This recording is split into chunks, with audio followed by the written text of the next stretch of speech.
بيعرفني وأنا بعرف وطني، هو اغتنى فيي وأنا بوطني غني، وطني بيعرفني وأنا.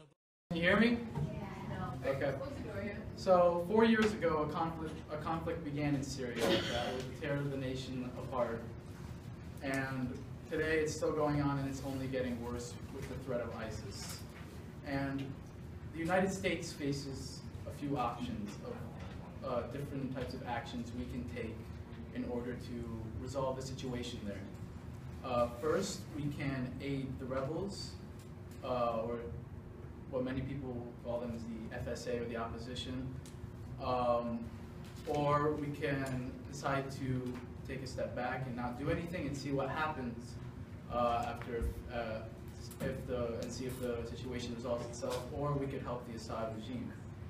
And the situation now and all the events occurring, now show that the Assad regime is the best pathway to peace in Syria. So many people will usually discard this fact that we should help Assad and tend to go straight to the rebels. But what many people don't realize is that the rebels are perhaps exactly like ISIS in many ways. They behead people, they torture loyalists to the regime, and they just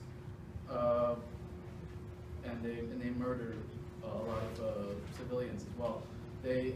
When they invade villages and conquer them, they impose strict law, and they take all the food from themselves, and which results in high unpopularity for the rebels, which is why NATO actually conducted a poll showing that only 10% of the rebels of the Syrian people actually support the rebels.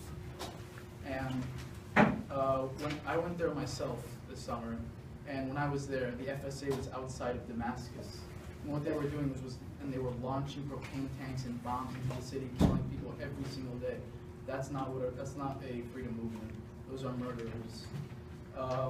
And many people think that the Syrian army, they give the Syrian army a bad image, and the media here tends to say a lot of bad things about them. But when in reality, they're actually the most pluralistic state, meaning that they're the most inclusive army in the Middle East. And they remain the most effective and largest army within the Middle East. And that's why they're the best option to go to for peace in Syria. Ever since the conflict has started, the Syrian army has been able to take back many cities that were once held by rebels, and the notorious city called Homs was actually the so-called rebellion hub, and the Syrian government was able to take it back. And there were people in the streets cheering on the Syrian army as they were entering the city, liberating it from the rebels.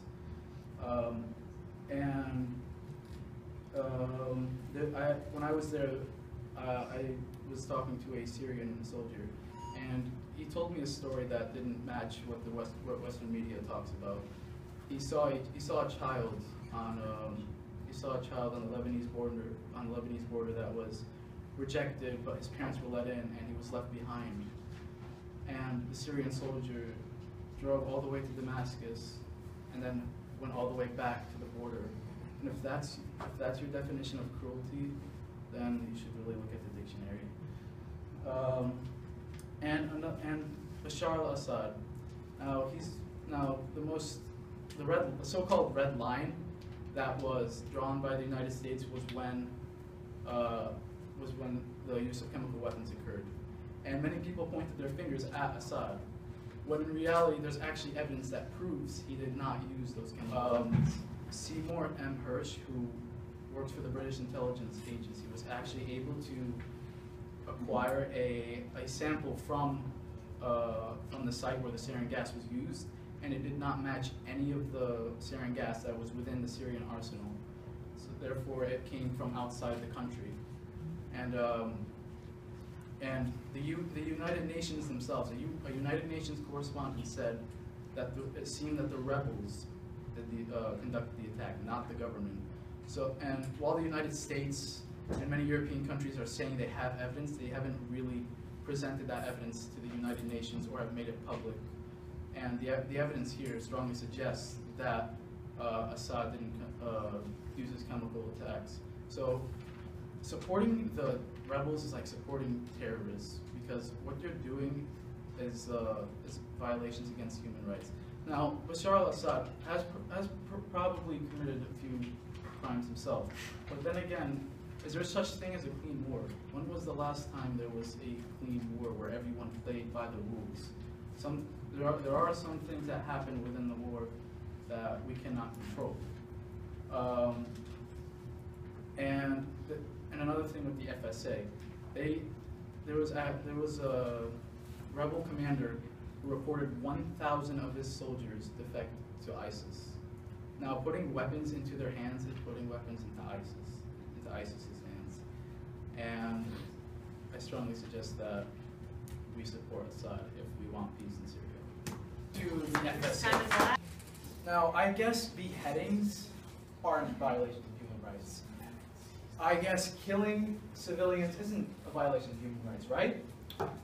And the fact that the people in Damascus are rich, I saw half the people there are poor. There are people on the streets coming from Aleppo who don't have money, children who don't have families, children who lost everything.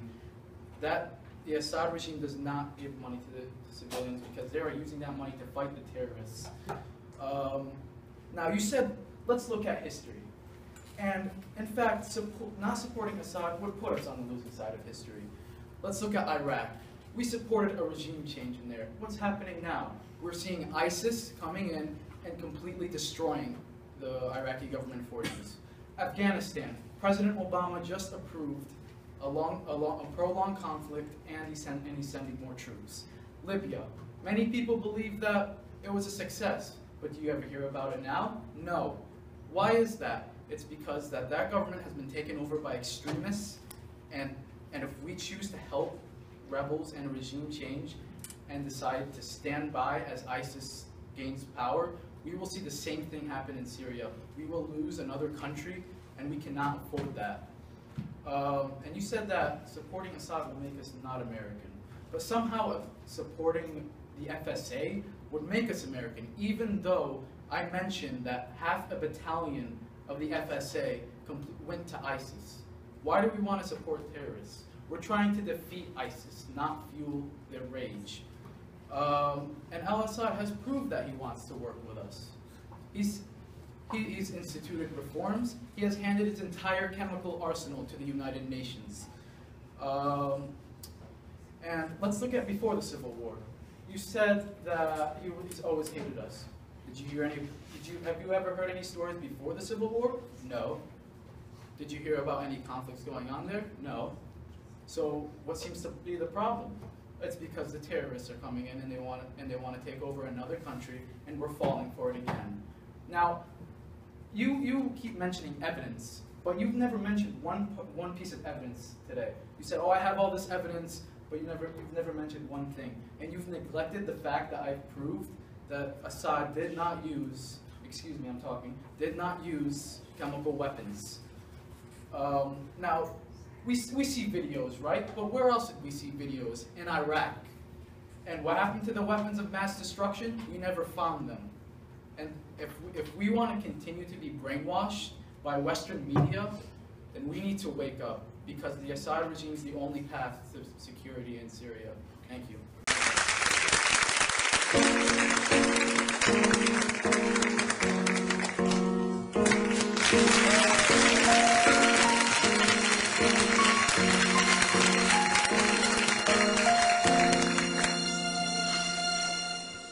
وطني بيعرفني وانا بعرف وطني هو اغتنى فيي